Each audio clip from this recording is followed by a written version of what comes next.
Jennifer, from the Table Chair of ourselves. I want to welcome our friends from P&Z here. Thank you, and 7 colleagues who showed up today. Let's start on that end. Brandon Suarez, P&Z member. Betsy Barker, Planning Commission. Tony Kane, P&Z. Greg Strike, P&Z. John Spring, Planning and Zoning. Bill Evans, Assembly.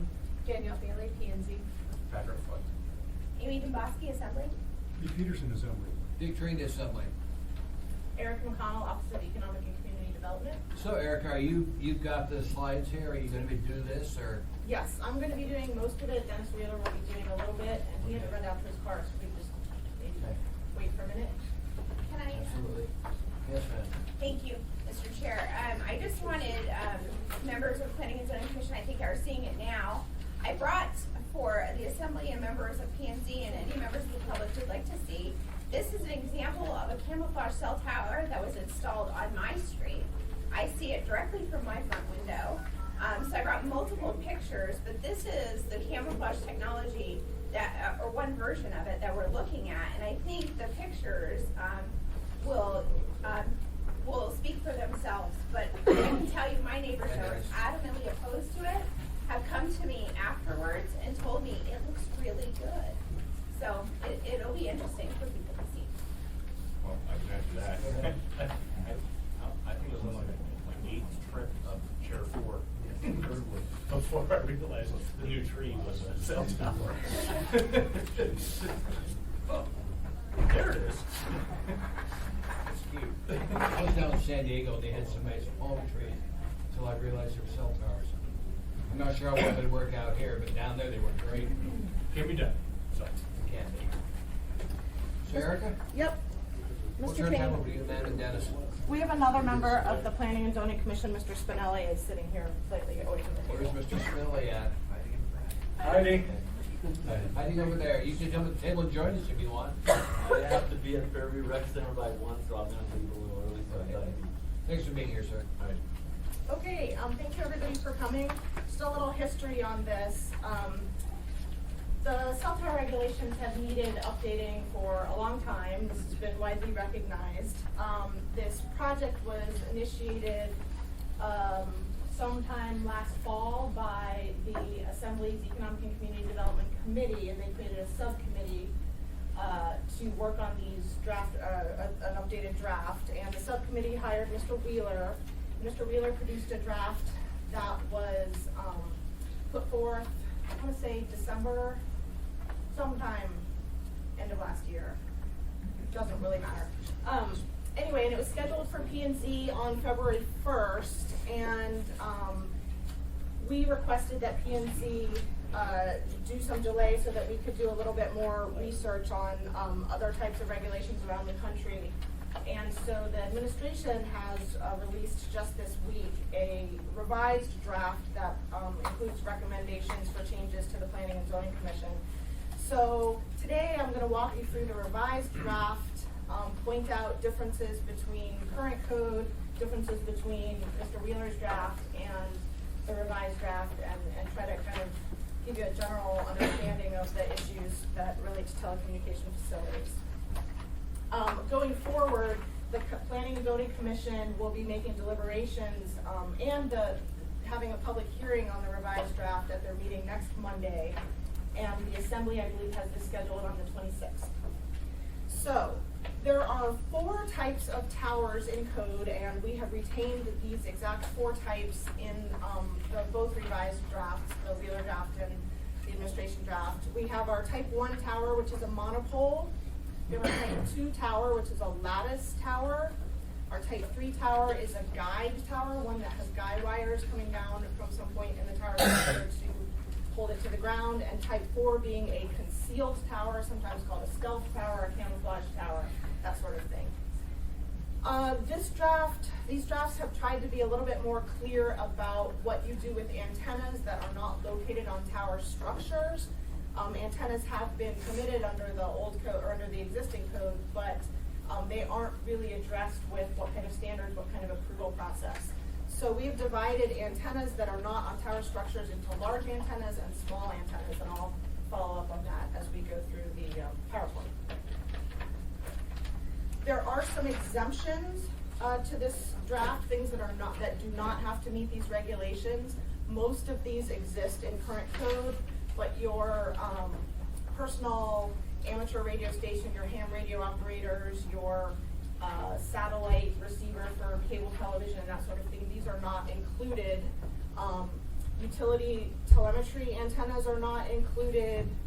Antenna systems that are entirely within buildings, such as your DAS system in the Denina Center, or I believe there's a similar one in the Alaska Airlines Center, those are not included under this section.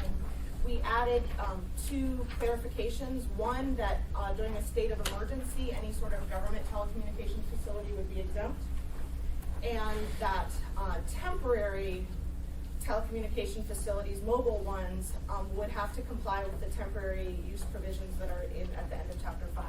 These are what are colloquially known as cow towers, cow standing for cell on wheels.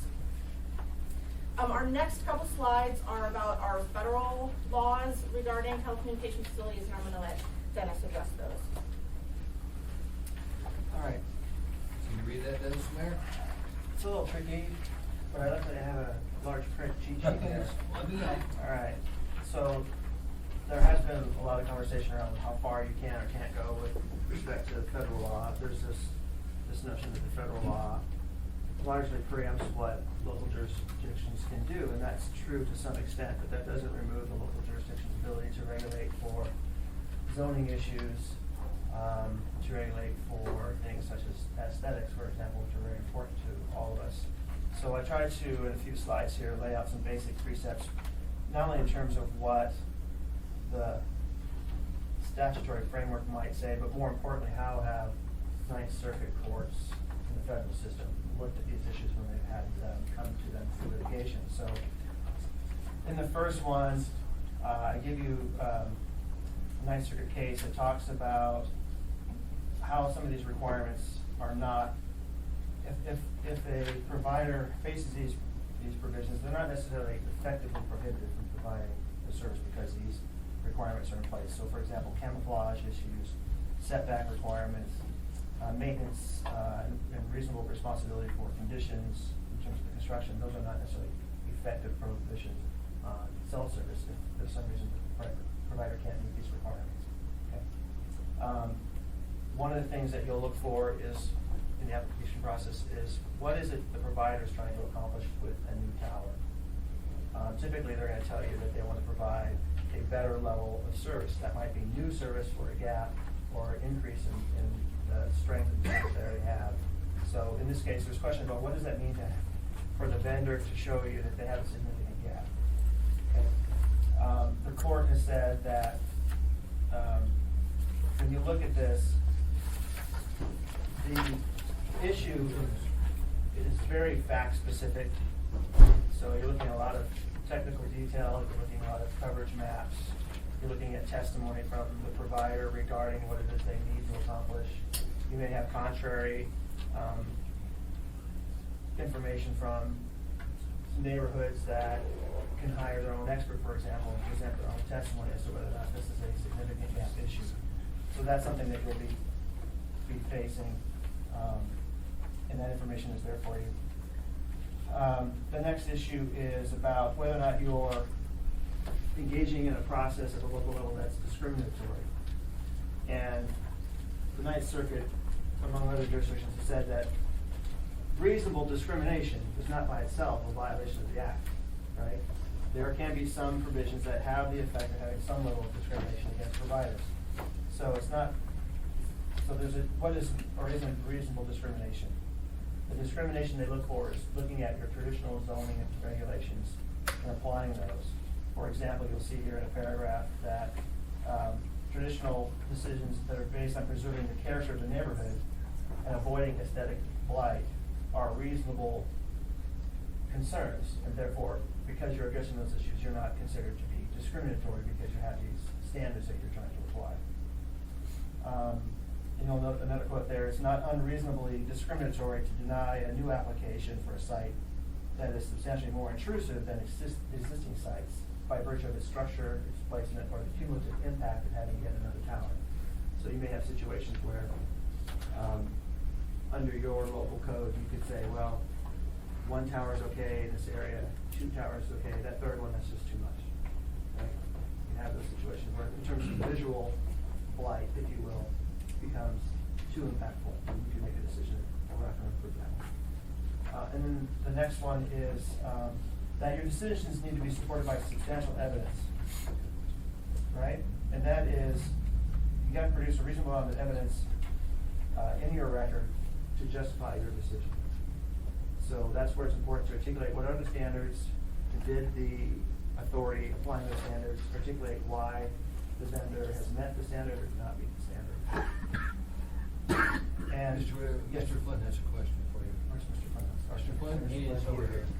If you have a point, you want to finish before I ask. I was just gonna point out in that last slide that, let's see, where are you in that?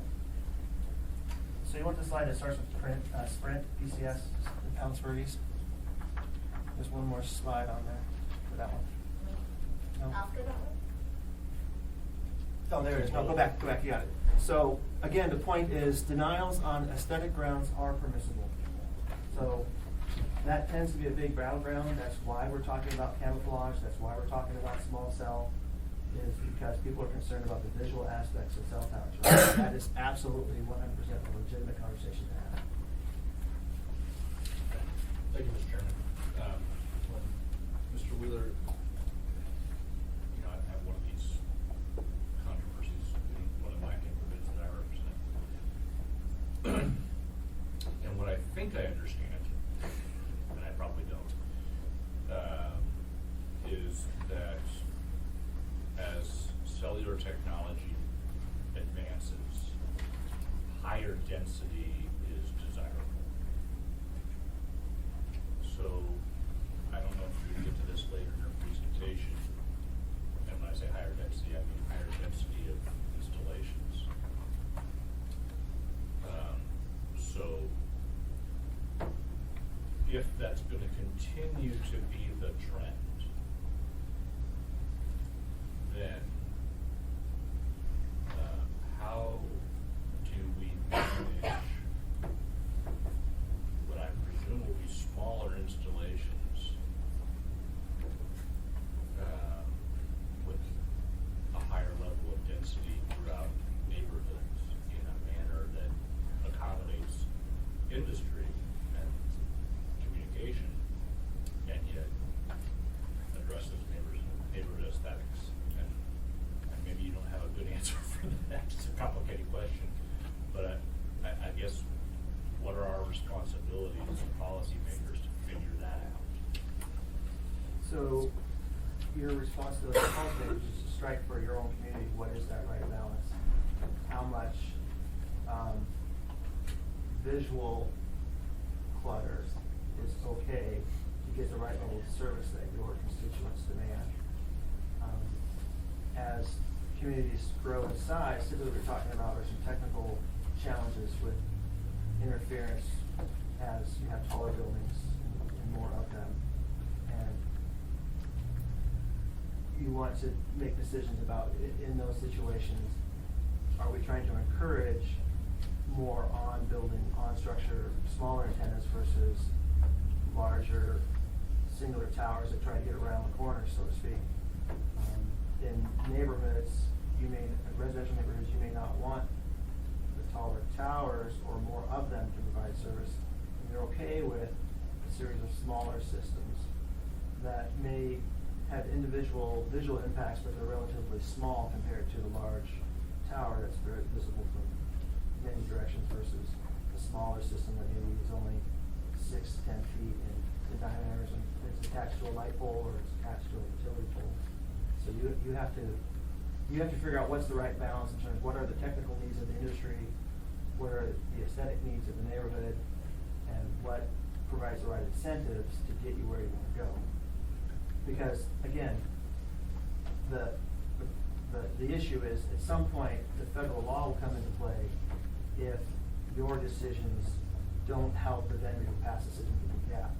Your decisions go too far and create a discriminatory, an unreasonably discriminatory environment. So the answer is yes, on So, Mr. Flynn. I'm not going to follow up on that with Mr. Wheeler, but at some point we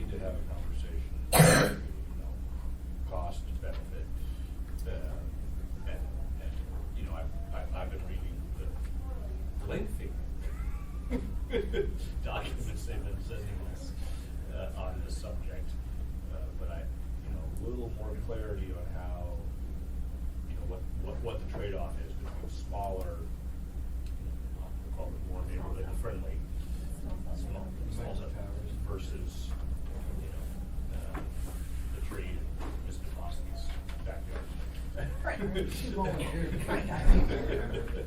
Just some housekeeping things. So, it's really using that. You can address that if you want, but I was just gonna say, in terms of the draft that I worked on, it was really moving away from the code as it currently exists in terms of focusing on towers and moving more towards trying to incentivize camouflage and smaller systems that are less visually impacted.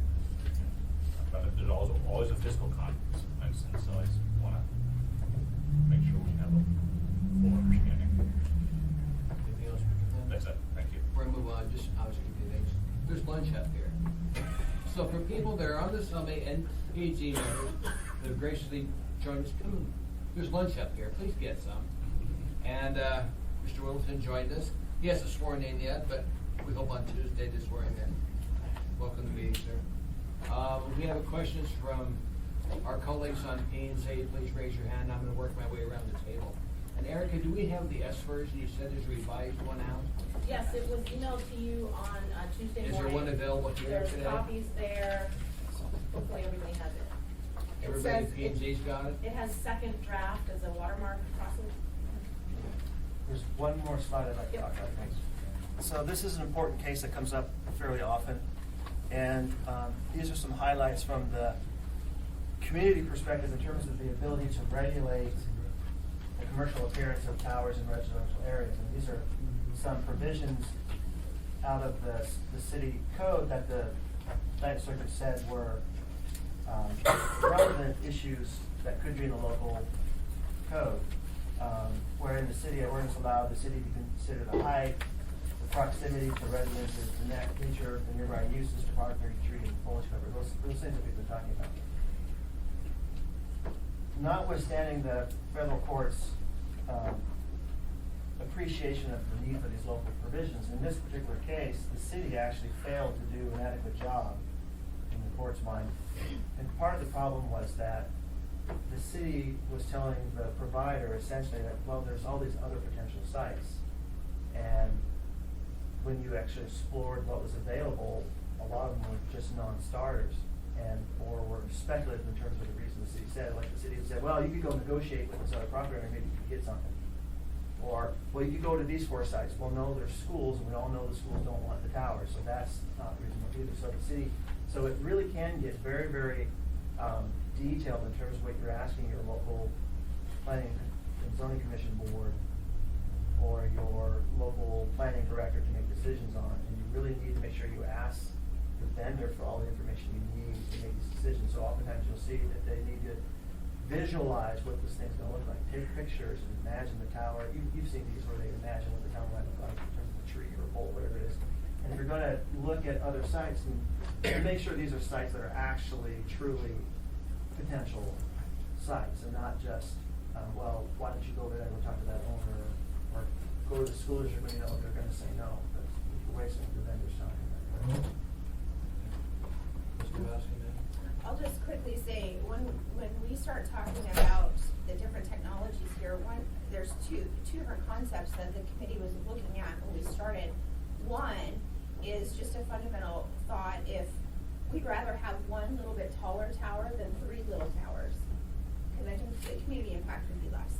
The second was, you have to remember when we start talking about small cell technology, it's adequate for maybe downtown Anchorage and other more dense areas of town, but in communities like Girdwood, South Anchorage, Eagle River, Chugiak, small cell technology it's not adequate. So then you still are looking at these towers. So as we think about that, the concept of small cell technology, I think everybody would recognize is probably the least impact, but it's not practical in rural locations. So it's just something to consider. Mr. Flynn? Can you expound a little bit on why a school would want to have a cell tower? I think that there's a lot of community concern about little kids being around Radio near waves. towers. Attractive nuisance. I don't know, I think there's, unfortunately, I don't know if that's the right word. Many people will come at towers with the perspective that there are radio emissions that are harmful, right? But that's not an area that we can regulate, right? So long as they meet the FCC requirements, they're good. So to the extent that people want to take that as an issue, I'm sorry, that's a non-issue. To the extent that you're concerned about earthquakes, high winds, those sorts of things that might bring down pieces of a tall structure, that's legitimate to discuss. I think school districts don't want to deal with the pure hassle they're gonna get from their neighborhood if they entertain a tower placement. That said, if you go over to West High School, there's a tremendous tower on top of the school. Well, it's kind of where I was going is, you know, my little sister's building has a cell tower on it, and it's a revenue source for their condo association. It seems to me, we've got a lot of sight. You can't swing a dead cat in South Anchorage and not hit an elementary school. We should be building cell towers on those sites and leveraging our community resources as a revenue source is my thinking. But if there's a particular reason not to put them there, I want to know what it is. I can tell you that in the T-Mobile case, T-Mobile presented evidence that everywhere they go down in that area, there was opposition from every district, school district, in terms of placing towers. I don't know if that's still the Yeah, case. below 48. But, yes, sir. Yeah. Yeah. But yeah, everybody wants a cell phone to work, but nobody wants a tower. You gotta have both, yes, sir. South High has a cell phone tower, I believe, as well. I don't know if it's a cell phone tower versus communications for purely school district purposes or needs to service. I don't really know what the nature of It's a the cell phone tower, but is it adjacent to or on the property? Because it's the community there, it says, hey, if it's gonna be anywhere, that's a great place for them to be. I think that might be on a Wood property. Okay, on the property. But still, city, city, promoting that type on our city land, city properties and so forth is a great promotion for the revenue. The other one is, I sat in one hearing, the, testimony was, did you approach the school district? And they testified, yes, we approached the school district. I said, great. This was over at Wendland Junior High. I said, who did you talk to? I said, well, we talked to the assistant principal, and the assistant principal said no. Just, it's a data point, but that's not talking to the school district. So, At this point, this code doesn't take any position one way or another, other than to the extent that there's zone PLI, yes, And there's a separation distance from school. and the separation distance, so those are the two areas where we can address it. That doesn't prohibit. Sorry, where's that specifically? In your S version. Yeah, so, and one thing we'll come to is discussing a required separation distance, of towers from what are called protected land uses. Probably familiar with the concept from our marijuana discussions. Not at all. And the protected land uses include schools. So that doesn't mean you couldn't have a tower on a school site, but it would have to be far enough away from the school structure to meet that separation distance. What page? Of the ordinance. Yes. The protected land use section is, it's in the actual, the separate page that I handed out, which would go on page 9. We were still, developing our recommendation when we had to release the draft. Anybody else for your time? That's it, thank you. So I think so, comment on that, the Anchorage water utility is all about maximizing the revenues from cell towers. So I think that one in West High or South is on there. You're right, we get them all the time. I want to go to people on the PNC because you guys have this meeting coming on Monday. So if you've got questions, get your questions out.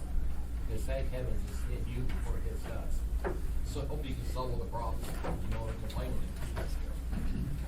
So Eric, is there anything else before you go to PNC? I wanted to note that Mr. Walker from P&Z has come and he's sitting in the back. Mr. Walker, where are you at? You want to come join us at the table? You can say no, actually. Come back. And again, there's lunch up here. Please come and get something snack on order. Because we have an hour or more for this. So we've got a lot more. Okay, go ahead, PowerPoint to go. Eric.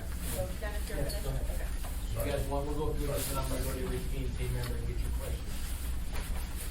Okay, so we focused a lot on residential districts because this is where there's been the most community concern about locating new towers, new antennas. And so what we've proposed here, which is a little bit moving in the direction that Mr. Wheeler talked about encouraging small cell types of things, concealed towers, is we've said in residential districts and also within 150 feet of residential districts, that you can have a concealed tower, which is a type 4 tower. You can have a concealed antenna, which would be, an example of that would be the antenna that is on the church in the middle photo, which is clearly not Anchorage. These Or you structures could right there. do a small antennas or a small antenna network on utility poles in the right of way. This is a significant change from current code. Current code does allow both type 1 and type 3 towers in residential districts.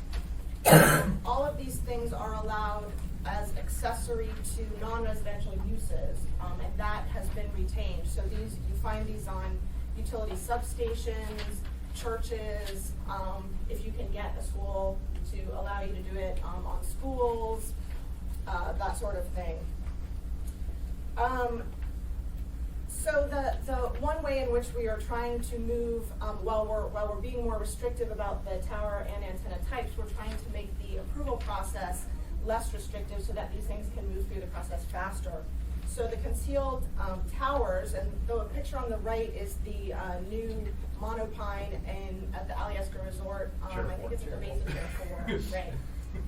So that type of tower would be, or a concealed tower would be allowed through an administrative site plan review.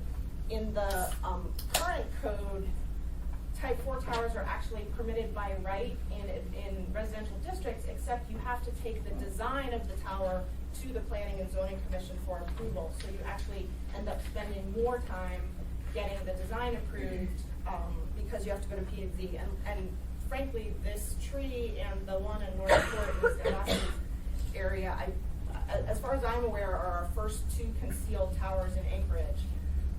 Erica, we got a question, Mr. Peterson. So, but once that particular type of tower has been approved, like that tree, once that's been approved once, does it have to go back again and again and again to P&Z for approval? Under the current code, once a design is approved, it doesn't have to go back again and again. Under this proposal, every stealth tower would go through an administrative site plan review process, which would address more both the location and the design, even if the design has been approved through a different administrative site plan review in a different location. Thank you. I was just gonna, Amanda, I'm sorry, Amy? That's okay, maybe Dennis, were you gonna clarify that? I was just gonna add on to that. Okay, please add on, because I have a question. One of the whys for that is that tree isn't necessarily gonna look good in every place you might wanna put it, right? So there should be at least some look to see if that's gonna work. I've seen examples from other jurisdictions where they had a tree on the skyline, and it was just massive. You put a monopole up, it's white, right, or silver, you barely notice it from the same vantage point. So that's why you might say that's a great looking tree, it works, but it may not necessarily work in a big parking lot or on a skyline, things like that. And it was surrounded by Bruce Spark Beetle. Yeah. And there's a reason there's a fence around it, basically. That'd be where all the equipment is. So, just to Go ahead, ma'am. clarify, so initially, when someone wants to do a new design in a residential structure, it goes to P&Z for review. No, It doesn't, it's an administrative review. yes. So, correct me, when is the design going to P&Z? It is not. Okay, I misheard you, thank you. Concealed antennas and small cell on, in the right of way would be permitted uses that would require an administrative permit. We have a current requirement for administrative permit for antennas. These things usually take from a couple of days to a week. It would just be to verify that they met the standards, and not, it wouldn't be, there would be nothing discretionary about it. If they meet the standards, they get their administrative permit. We did expand I talked about these having to be accessory to a non-residential use. We did actually include larger multifamily structures as something that they could be accessory to. So buildings that have at least 7 units or more, you could also be accessory to one of those. I do want to highlight the issue of these requirements also existing within 150 feet of residential districts. This is so that, you know, when you're, and if you look at the picture on the left side, that is 2 towers that are located at the back of a commercial building that are directly adjacent to a residential area. So this would ensure that when you do have a boundary between a residential district and a non-residential district, that the towers that are within 150 feet are meeting the same concealment standards that make them better for the residents. And this is not, you know, it's not a provision we pulled out of the air. This is something that we see in other states. Yeah. So as Mr. Wheeler talked about, we are trying to incentivize the use of small cell, distributed antenna system, other types of small alternative technologies. These are, as Ms. Demboski talked about, generally seen more in the denser areas. I did find one article about it being used in a rural area in Maryland, but I haven't been able to follow up on that. There are some particular requirements, limitations, and again, through the administrative permit system, it would just be a double check to make sure that you met these requirements. These requirements were also kind of borrowed from other jurisdictions, so again, we didn't create these out of thin air. I wanted to point out this photo. This is actually a rendering. It's not a picture, but it's a rendering from Gaithersburg, Maryland, where they are working with a tower company to create a prototype design that if people use this design, they could just get an easy approval. And this would be as part of a small cell network, and this would replace streetlights in neighborhoods.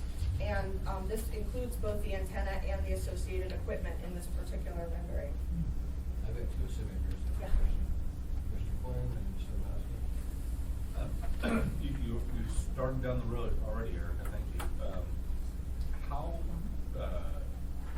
given that we were upgrading streetlights to the LED technology to reduce energy consumption, how difficult would it be to start utilizing those, dually utilizing those as cell towers? And maybe you're not the right person to answer that, is what the industry could speak to whether you could just plug in something. So I don't have a definitive answer, but from the examples I have seen, generally they need to replace the existing pole with something that is more engineered to handle the addition of antennas and possibly equipment. I'm not sure that's true 100% of the time, but I have seen that in a lot of different examples. Mr. Flynn? I think the industry can help you with this one. My understanding is that a lot of the streetlight poles that are on the state right-of-ways could be very good power facilities, because they're very, very tall. But I think the state has generally been not receptive to that notion. I think the industry may have approached them before. I don't know if Ken or Dick could speak to that, but that was my understanding, I think. That's been correct in our experience. I'm sorry? I'm sorry, that's been correct in our experience, that we haven't receptive on the state for the poles, but, and so I don't know if there are engineering issues with the pole structures themselves in supporting wireless technology that we haven't been able to reach into with the state. Generally, they have to be replaced. I'm sorry, I'm Ken, AT&T. They have to be replaced in order to use. And a lot of that has to do with light standards. Typically, they're engineers, so if someone crashes into them, they fall over, type of thing. Whereas, obviously, that can't happen with a wireless facility. So, you have to be engineered differently. Expound on that for a minute. Only someone, an engineer from LNP can say something. You're talking to people that are interested in putting anything out. So if there's an engineer from LNP that can say something, then. Right. But I want to understand, why is the crash integrity, collision integrity of a pole different for a pole that has a cell facility on it versus a light facility? So generally speaking, it depends on the light standard, it depends on the, and again, I'm not sure exactly what standard they're using at the state level for these types of things, but if they, a lot of those are designed to crash so that the impact on occupants of the car is less. Whereas I got a that. cell tower, it needs to be designed so it doesn't fall. Why does that matter? I mean, if you have enough of them, you have backup. I mean, why does, if you lose a cell facility, why does it matter temporarily? I think, and my name is Becky Wynn, Pearson with GCI, I think, and I'm not an engineer, so I would agree that this should be double checked with the engineer. I believe the issue is the applicable engineering standard. I think the light poles are governed by the National Electrical Safety Code, whereas wireless, anything that becomes a wireless tower is governed by the TIA Res G engineering standard. So the engineer who signs off on the tower has to apply the applicable standard, and I believe the issue comes down to whether it's a light pole standard that applies or whether it's a wireless tower standard that applies. Again, not an engineer, lawyer, but I think that's the core issue when looking at the two different structures. The same issue is in place with utility poles, the wires that support power lines. Well, Mr. Klein? No, but I'm not gonna say anything more. We probably have to have an engineer here that deals with that. We shouldn't have the dual standard. Go ahead. We've seen them in other communities. That's why P&Z, we had brought it up at one point, similar to the camouflage towers. So we know it can be done. But again, I don't know if our engineering is similar to Santa Barbara, Phoenix, other areas where we've seen these on existing poles. I know the state was looking at shutting down some of the lights on Minnesota because of the cost. They're, as we know, they're running low. They were looking at shutting down some of the lights. That may be a way to keep the lights operational by including cell towers and keeps them going. Amy, do you have anything? Yep. Okay. Erica? Great, moving on. Height regulations. The base height for towers in various districts has not been changed. You have 65 feet in your residential districts, 130 feet in your commercial districts, 150 feet in your industrial districts, 200 feet if you have an antenna farm district, and all other districts being 100 feet. If you add a tower or an antenna on a building, your tower on the top of the building is allowed to be either the same height as the building, or if your building is very low and that doesn't get you the base height that's allowed in that district, it can be up to the base height. One change that we have made in both, that was made through the Wheeler draft was removing the additional height allowed by co-location. This has been a really kind of sticky issue because the code says that you can get additional height if you are co-locating additional antennas, but the industry has said we can't guarantee that there will be additional antennas. We can show other carriers that are interested in putting antennas on the tower, but we can't guarantee that it'll actually happen. And so the municipality is put in a position of possibly giving extra height to a particular tower and never seeing any co-location on that tower.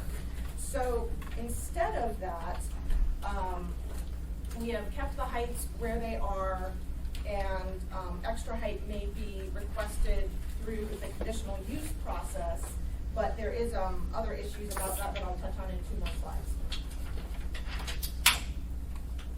Okay, separation distance from protected land uses. We touched on this with the school issue, and this has been a very hot button issue as we've worked through this process.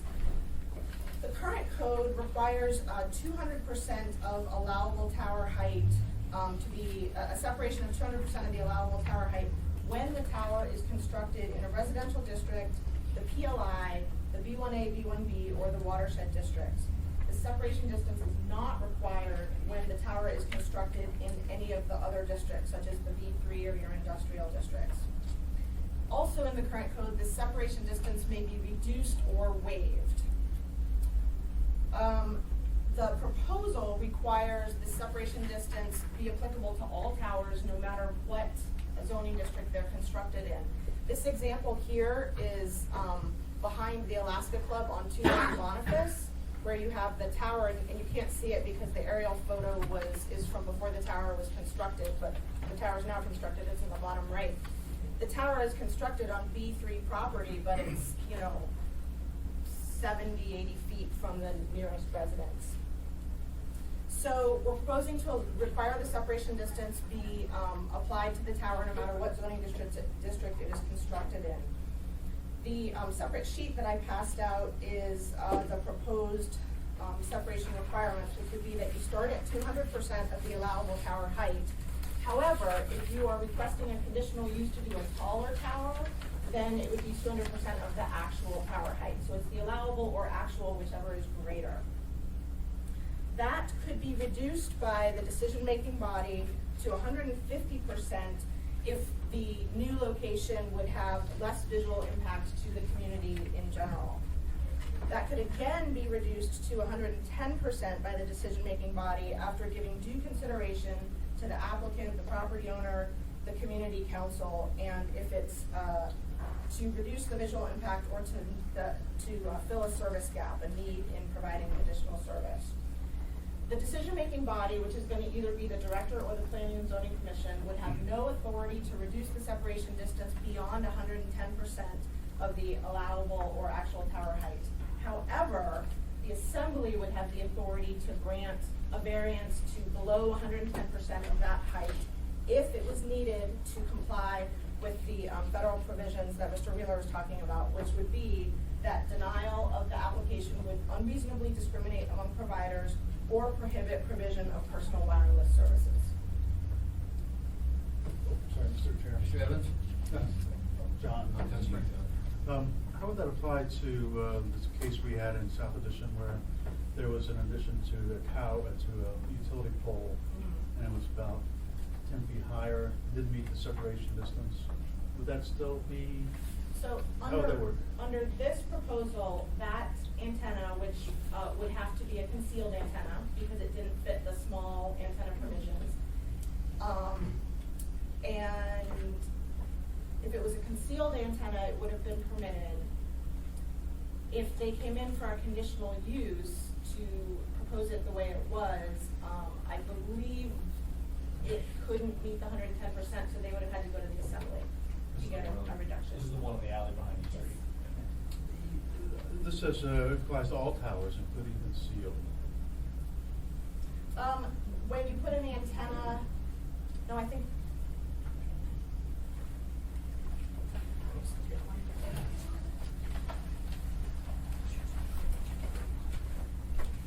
You're right, it would have been a type 1 tower. So a type 1 tower would not be permitted in a residential district, so they would have had to either apply for a conditional use, but again, with the separation distance, since I think it was less than 110%, it would have had to go to the assembly. Anything else, sir? Anything else? Mr. Evans? Yeah, just so I'm clear on the reasoning, the 200% zone is basically, I presume, for safety reasons. That's the main reason we picked 200%. So 200% is in the current code, both new current code and old current code, and so I don't really have the reasonings behind why that was originally proposed, but we've theorized a number of issues. That one, you have a fall down issue. Two, you have a potential for things to fall off the tower, heavy winds blowing bits of the antenna off the tower, and three, this sense of this is a very large structure, and you just kind of instinctively want some separation between that very large kind of, tall structure and and people's homes. Right, which I think are all essentially safety-related issues. But I think aesthetics as well. That sense of that large tower being, looming over your house, I think that's an aesthetics issue. Anything else, Mr. Evans? Well, I mean, the aesthetics issue makes sense for the height in general, that we limit, the fall zone, the 200% basically seems more safety-oriented. And I just wanted to know why, if we can change it to 150% based on aesthetics, why we have to have it at 200%. This has been an issue that the community has felt very strongly about, that they've, had the 200% in code for a long time, and they feel very strongly that that should remain. If you want to come to South Michigan Council with Mr. Evans, I'd be happy to hear people talking about the exact tower that Mr. Spring just raised. Mr. Evans, I'd be glad to bring you to Rogers Park. Believe me, they want negative sides on them. I hear about them all the time. And I also just wanted to let you know that these separation distances are not unique to Anchorage. They exist in other communities. They vary. Some communities have a separation distance from residential so you have to have a separation from the actual zoning district boundary. Some are from, protect the actual structures the way we have it, and the amount of separation kind of is all over the map. Yeah, and, you know, some future city can look and say, well, Anchorage has this as well, and use that as sort of a basis for continuing these kind of ideas. So, I mean, whether another city has these things, they may have done the same thing. One city started this, and now everybody's like, well, somebody else has it. I just, you know, find we should, I know, understand the public concern about these things, but I'd like to see the body and PNC and everybody's involved in this, especially the department, take a more rational approach and see if these things are really needed and not just some kind of cosmetic thing that makes people feel. My saying is to go to P and Z, it comes to us when we provide a decision on this. That's what I understand. Mr. Bowski? I think Erica might, I've been holding my question because I think she might address it. Two things. The 200% fall zone was robustly discussed in the Community and Economic Development Committee. And fundamentally, we understand about high winds and things being carried, but fundamentally, when you have something that's 100, I don't know of anything that falls 200% the size of what it is. I mean, logically, and that, to me, the 150, when we were talking about it, that's why we were hitting 150, because we're like, okay, 100%, maybe for the bounce, the wind, 150, you know. No. I got a good one. But the second thing that, I have two questions I hope you'll hit upon, and I think you're going back to it. Number one, as a policy-making body, as the assembly members that discuss this in the Community and Economic Development Committee, our goal is to have fewer of these things. That's why we increase the height. And from a policy-making decision, and I don't think this would be arbitrary, but if we are permitting these towers a little bit taller, if somebody comes in with a permit within an area that they could have gone for co-location, the assembly would not be arbitrary if they said there's an ability here for co-location. Your answer is no. So by you cutting, by the department or whomever's bringing this S version forward, shortening the height, I think that's encouraging more cell towers. So I think that's the exact opposite of what we were going for. So one of our discriminating factors when anybody's looking at these is there another cell tower within the range?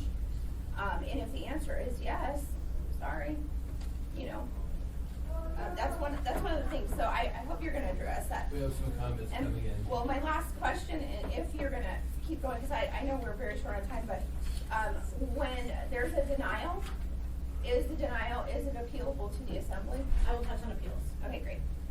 Go ahead. Well, one of the issues we have is you want to put, I agree, we want fewer towers and we'll go higher.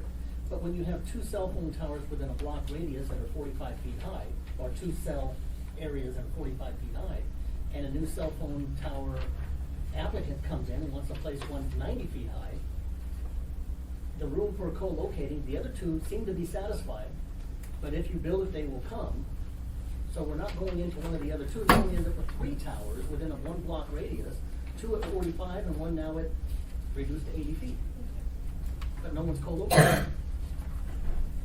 I know I've got one in Rogers Park, and it was GCI, I think, that said they were trying to get a dominant antenna put in. None of the co-locations around there will allow them to have a dominant antenna. So that's the reason they want to construct a new one. College Village, right behind, there's one in the medical park building, and there's one behind the Shriners, and now there's one adjacent into the Mexican restaurant there on San Jose. San Jose. I think Dennis has a comment. Dennis?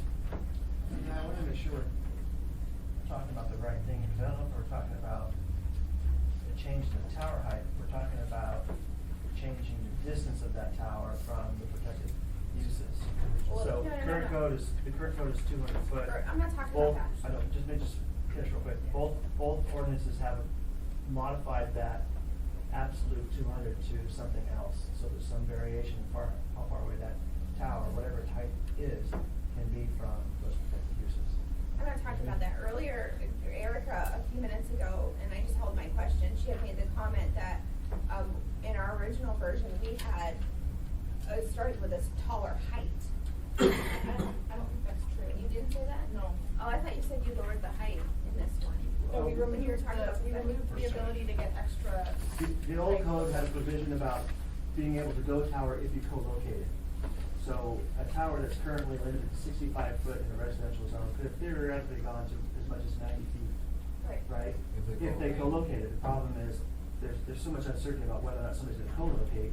You have a situation where you build a 90-foot, but you never co-locate, so you've really lost the whole purpose of allowing that additional height. So we just took that piece out. Having said that, there's still the opportunity for them to add height under the federal law, but it's not as substantial as our code and the federal law working together. So that's what we took. We took out that co-location. Erica, you wanna continue? The base heights have remained the same. And then We have about another half an hour. Okay, and I should be clear, that the committee draft, Mr. Wheeler's draft, the committee did recommend, starting at 150%, and it's the administration who has proposed going back to starting at 200%, and then kind of multi-tiers. Okay, other regulations for towers. I have 3 examples here where we have commercial districts where we have 2 towers that are very close to each other. In the picture on the right, they're actually on the same lot. The picture in the middle and then the picture on the left is down in Jewel Lake, and actually from where I was standing, behind me, about 70 feet, there was another tower. So there's nothing in the commercial districts that encourages co-location, that requires co-location. So what we've proposed 2 things. One is a required separation between towers, which is something that is, you see commonly in other communities' regulations, and we have proposed a half-mile separation.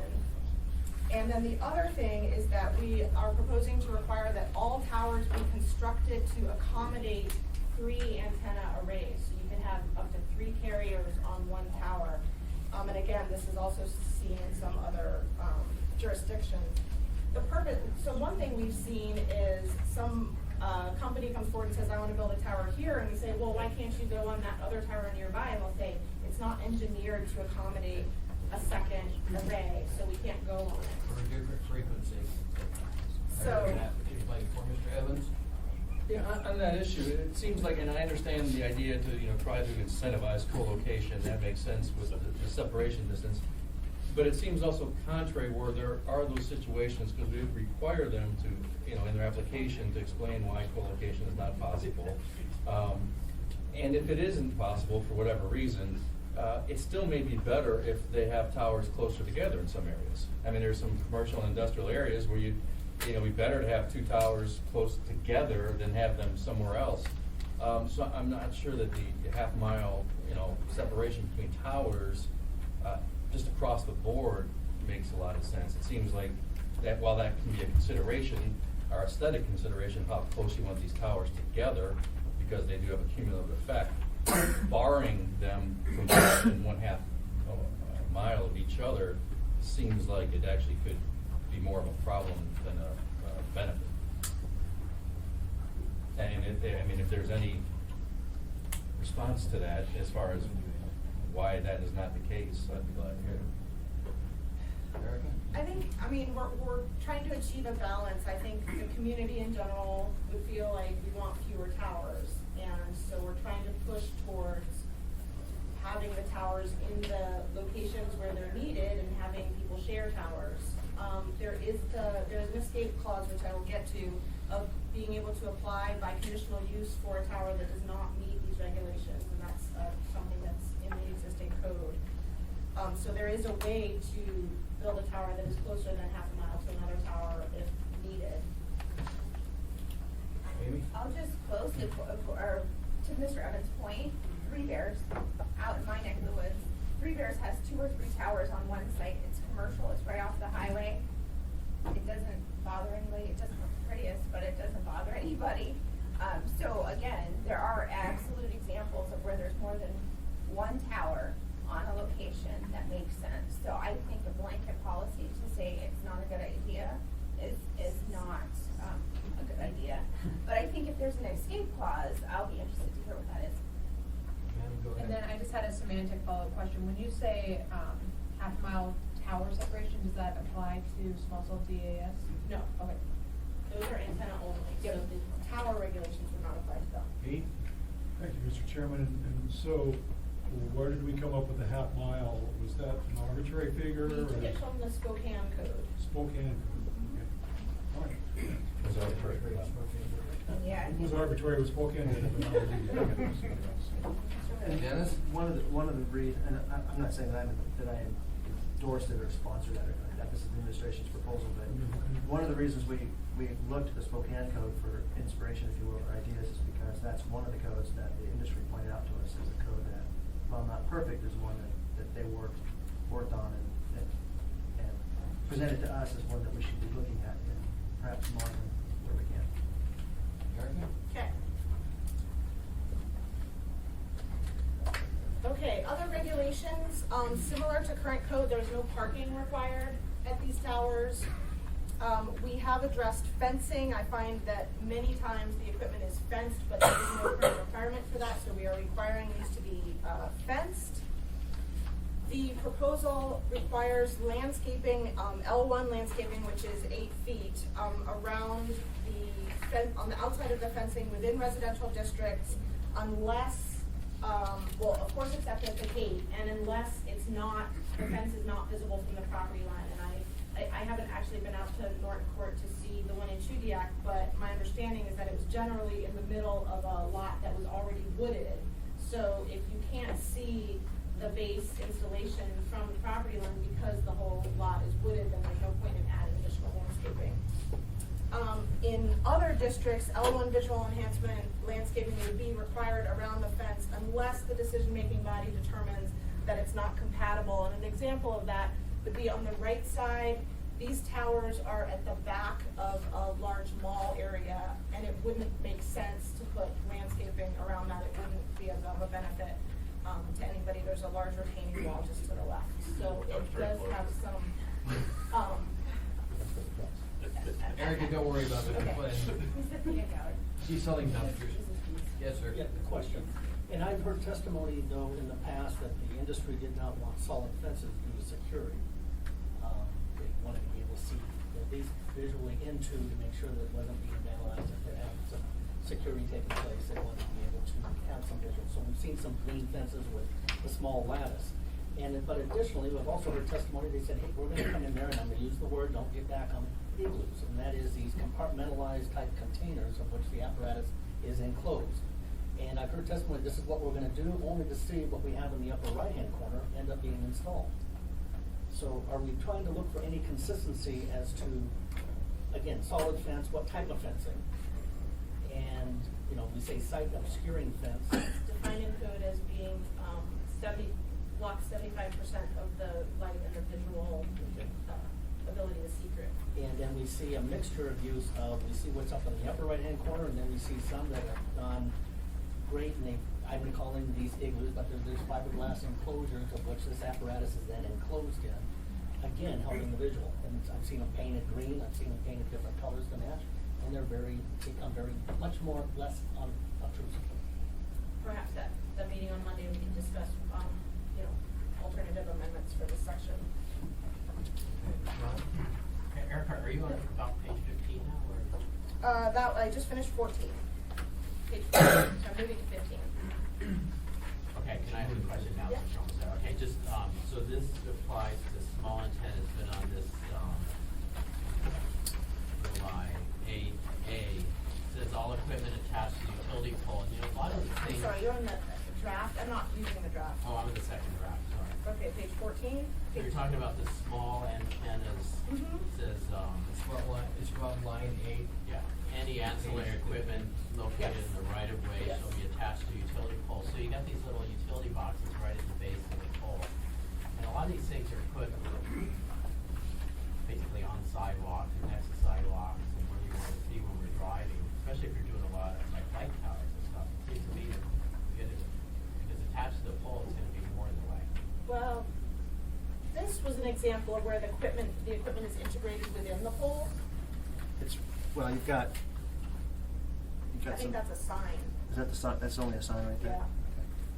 So, I think I don't think we've seen all of the possible examples of how this could be done, but it is certainly, as you'll see on line 16 and 17, that the equipment can't encroach into the clear width of the pedestrian walkway.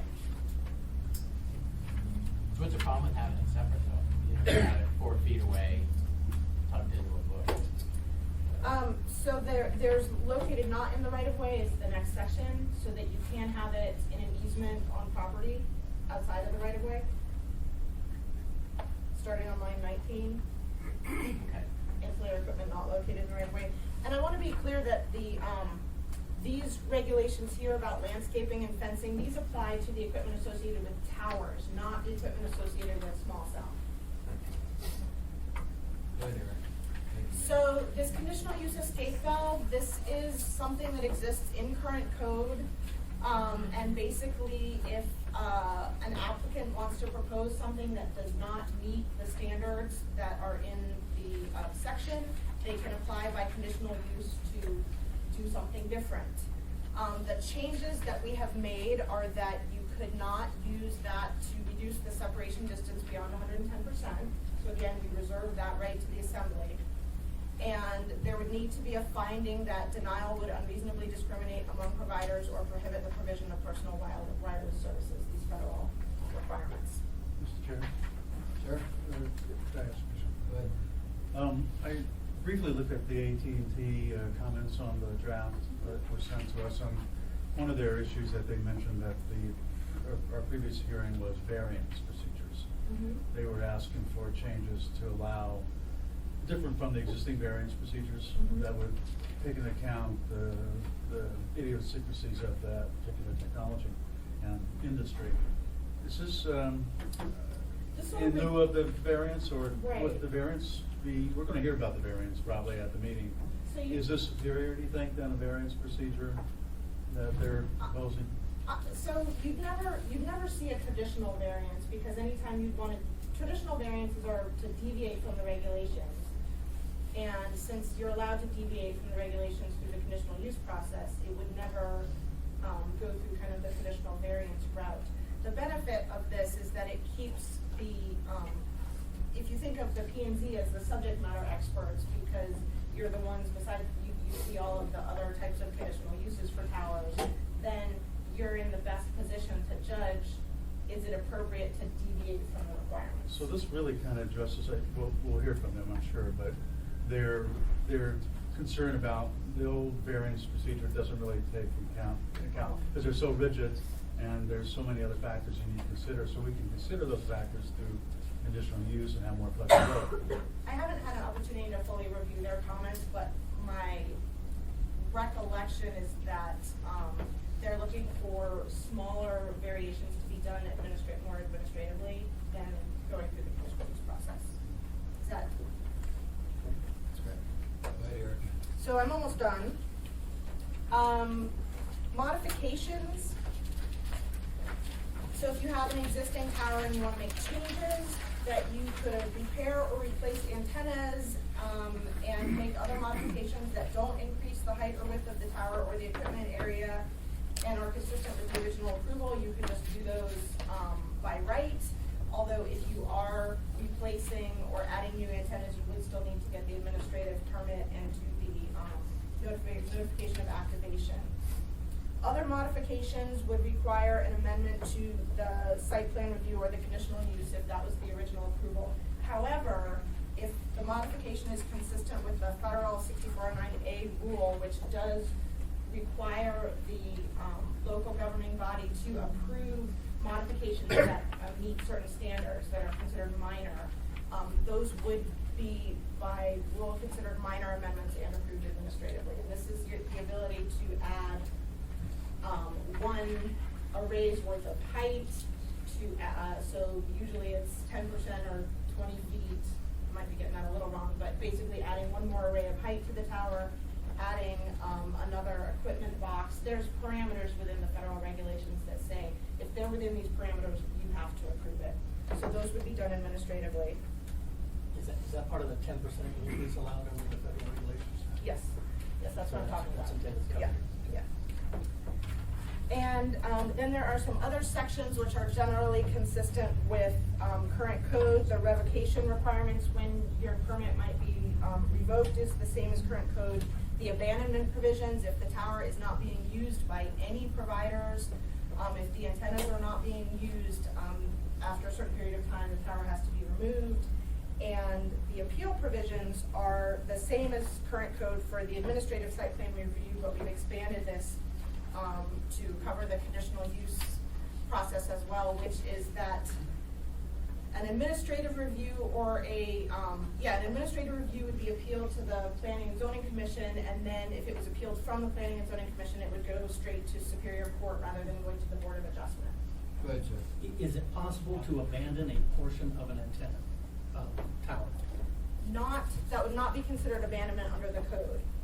If you So put it- if you had two carriers and one abandoned their antenna but the other one didn't, that tower would still be considered an active tower. Or if you put up a 110-foot tower and put your antenna array at the 45-foot mark, leaving the top of the antenna empty Like that for the one? next year and a half, is that top half considered abandoned? No. Not. I'm not prepared to answer that question right now. Good question. Amy? Thank you, Mr. Chair. So this is one thing I'll tell you right now, I will absolutely bring an amendment forward. I cannot stand the fact that the assembly is completely cut out of this process. And the P&Z will appreciate this because you guys heard the Steffi substation not so long ago. And that was in my community. It was a huge multi-community council issue. Many years ago, the assembly basically shucked off the work they were doing in P&Z. There's a lot of things the assembly used to hear. And this was one of those things that came up. Yeah, this is one of those things that came up that we realized, oh wow, we don't even have any opportunity. So multiple assembly members had to go to P&Z and testify, by which we were told maybe we were doing something we weren't allowed to do. And Dennis smirks as he doesn't want to tell me. But at the same point, here we have significant issues within the community, whether it's a utility substation or cell towers, because the community members that are here will tell you to be able, a non-elected body is the one making a decision, and your elected officials have no ability to weigh in. I think that's a major problem. I don't mind for the initial issues being heard by P&Z or an administrator, but the fact is that you cut out those that are elected to represent and engage with the community, and something that is so important to so many. Cell towers are one of the hottest, those and alcohol licenses, and soon to be marijuana, are some of the hottest issues in our community. And for the assembly not to have any part of it, I think that is shirking our responsibility, frankly. And so I think the assembly, in some capacity, there's smarter people than me that can think about this, but I think the assembly in some capacity should have a role, and maybe as the appeal body. But ultimately, we're the ones that are elected to represent the community, and we're the ones that go to all the community council meetings. And so I think that's something that seriously needs to be considered. And if it's not in the version or the recommendations that come back from P&Z, I can promise you right now I'll bring that full amendment forward. We've got about 50 minutes left. Eric, I want you to finish, then I want to go to P&Z for any questions you guys have, because you're going to get this on Monday. So this is my Get last. your question out of the way first. This is my last slide, and I just wanted to highlight some of what I identified as the major changes between Mr. Wheeler's draft, which would really be the Assembly Committee's draft, and the administration proposed draft. So one major change is that the whole thing is reorganized. We tried to make it a little clearer, a little more easy to walk through. We have required that the small cell distributed antenna system type of small antenna facilities would require an administrative permit rather than being exempt from the section. And again, that's just a quick permit that reviews for consistency with the requirements. Type 1, 2, and 3 towers would no longer be allowed in the R4 through the R10 districts, although again, I would point out there is that conditional use escape valve. The approval process has changed for some towers. Large antennas without towers are required to be concealed in residential districts. Again, these would be antennas that you might see on large multifamily structures, churches, that sort of thing. Residential uses and standards for towers would apply within 150 feet of residential districts.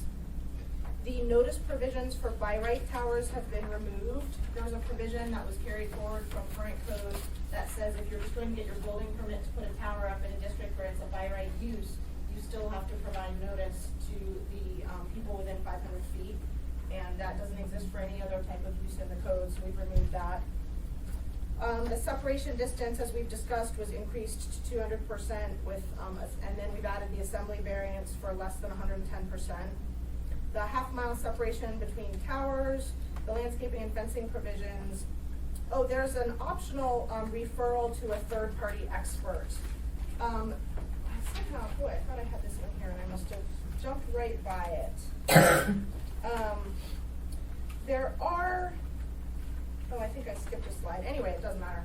There are times when the evidence presented by the applicant to prove that they meet some sort of condition is too technical for planners to be able to evaluate. So what we've proposed is that the director has the option to refer the application to a third-party expert who would be on contract with the municipality, and this would be paid for by the applicant. And then the conditional use process for exceeding the standards was not in the previous draft. I don't think it was necessarily omitted on purpose, but it actually wasn't there, so we'll make sure to get that back in. With that, my presentation is finished. Great job, Eric. Thank you so much. I want to go to PNC members now, because you're going to have this first. Questions? Questions from anybody on PNC? Go ahead, sir. Sure. Yeah, I think this is a big improvement from the previous draft, and I think we listened well to the community council, some of the people who testified. I like the section on the large antennas to be concealed in residential. I think that's good. I personally think it would be also good to conceal them in commercial districts, and I brought that up at the meeting, but I mean, if you go down the street there, you'll see buildings with all kinds of antennas sitting on top of it, which is aesthetically very, just as bad as having it next to the neighborhood, I think, in some cases. There's one other issue that I brought up in the meetings regarding protection of view sheds and Turnagain Arm.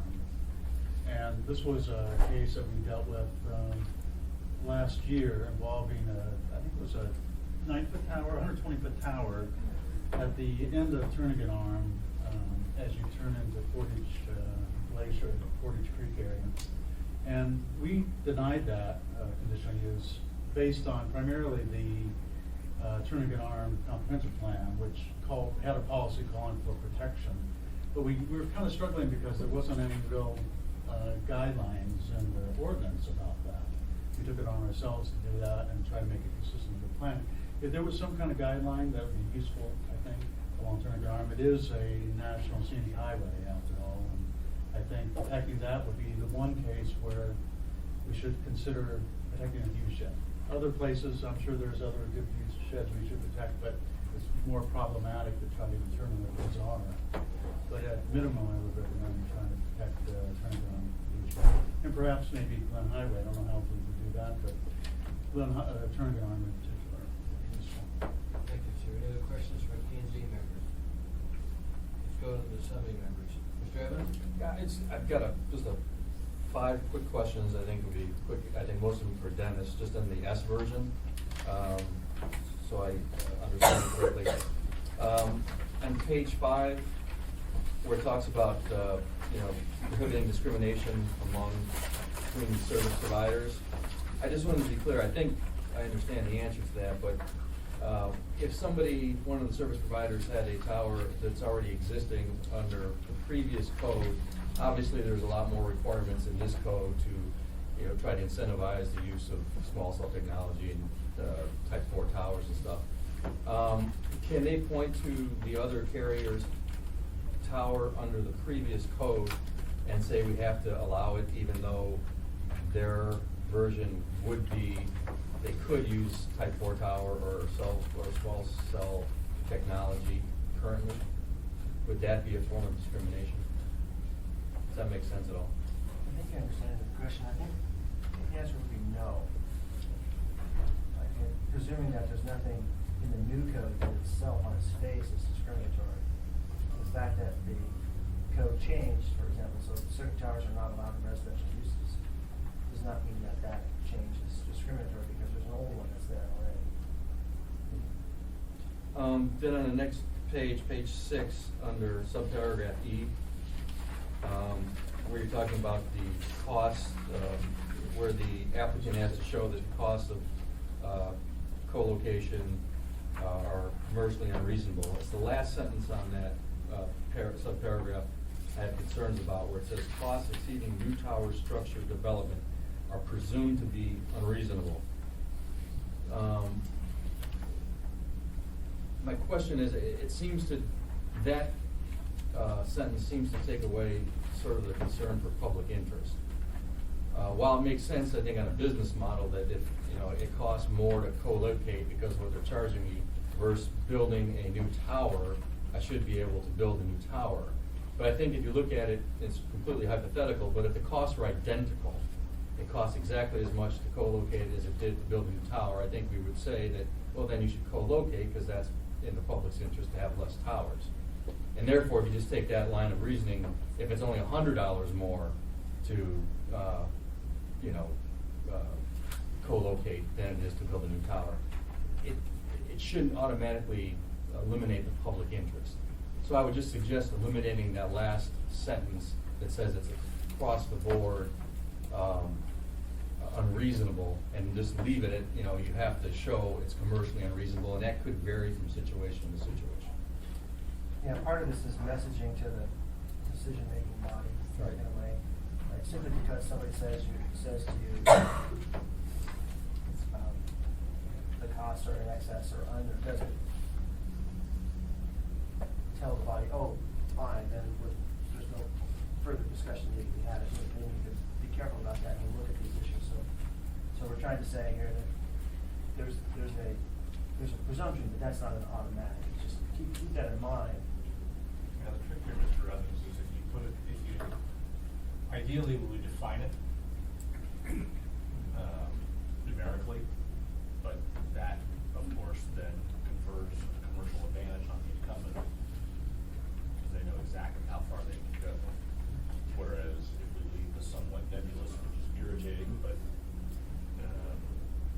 let Mr. Bosky opine on whether a tower is appropriate or not, which I think he's crazy to do, but that's okay. Then there's a negotiating lever for the new entrant to the market. Yeah. Evans, to finish your question. Yeah, no, I mean, I understand that, and I think you have to look at the whole market and determine whether something is commercially reasonable, what the other provider is asking. I think when you say in the document, though, that it's presumed to be unreasonable, that is actually doing the opposite of what you just said you want to open up, is that it takes away the ability of the body to decide that issue, whether it is commercially unreasonable. They're just going to say, oh, it's presumed to be unreasonable, so it's unreasonable. But, yeah, that's fine. I just, I wasn't sure how wet or if there were other factors involved that I just wasn't aware of. On that same page, the last paragraph down there where it talks about they have to provide evidence about the small cell technology and things like that, would that include T4 towers? Would they have to be able to show that in their application that they couldn't do the same thing with a T4 tower? It doesn't seem to when I read it, but I'm not sure. The T4, you're talking about Type 4? Type 4 towers. Disguised towers. I guess if the debate was about whether or not the camouflage tower can work, we have to present some evidence that the camouflage nature of it creates a technical barrier to them providing the service they're trying to provide. I don't know that we've had conversations in that regard that the technology on a stealth tower is more limited than the technology on a similar monopole, for example. But you might want to ask the industry about that, because I don't recall a specific conversation along those lines. I guess what I'm getting at is there a requirement that we have a default position that we want Type 4 towers whenever they are practicable, and therefore asking them in their application to say that Type 4 tower is not applicable, is not available in this case, or not appropriate, or not feasible. Erica, in the S version, there's clearly zones where Type 4 is your virtually your only choice unless you use an escape clause of some kind. So I don't think we've said in other districts where you can use any of the types that one gets a preference over the other. And I don't think alternative technology as referred to in the section includes Type 4. I didn't know that. That's right. Anything else, Mr. Evans? Just really quick,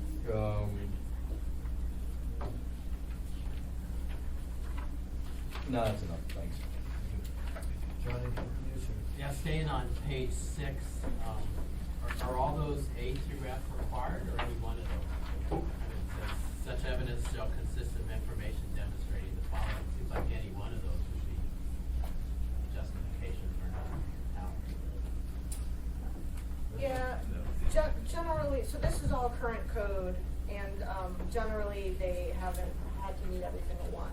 It's, you know, but we could probably clarify that.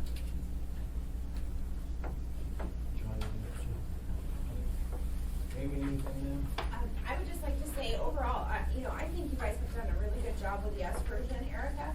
I actually like the tiered approach for the separation distance, so even though I was making my little, you know, I was pontificating, as Bill Starr would say, I think that that's a good, another option to kind of get to the same thing with variances, not a traditional variance, you know, a variation from a 200 foot. You know, overall, like I said, I think there's two things that I think are problematic. Is the half-mile separation distance, the requirement, as Bill Evans pointed out. And the other thing is the appeal portion. You know, I'm very passionate because I've seen what happens in our community when we have a hot issue and the elected officials have no voice, essentially. It's a big problem.